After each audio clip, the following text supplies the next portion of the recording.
Penampakan tumpukan uang 6,6 triliun setinggi 2 meter hasil sitaan Satgas PKH.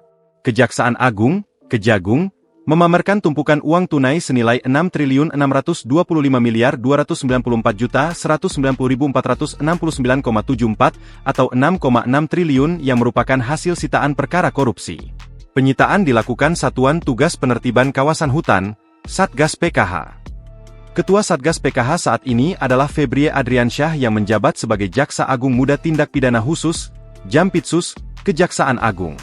Uang disusun dalam balok-balok besar berlapis plastik didominasi warna merah muda khas uang pecahan 100.000.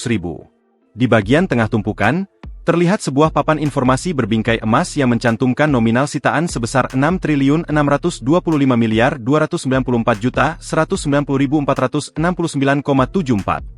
Angka tersebut juga dituliskan lengkap dalam bentuk terbilang dari total nilai uang yang berhasil diamankan aparat penegak hukum. Di atas papan informasi tersebut, tampak logo Kejaksaan Republik Indonesia dan Satgas PKH, menandai bahwa uang tunai tersebut merupakan barang bukti resmi hasil penindakan tindak pidana korupsi. Rencananya, Presiden RI Prabowo Subianto akan menghadiri acara penyerahan barang bukti tersebut.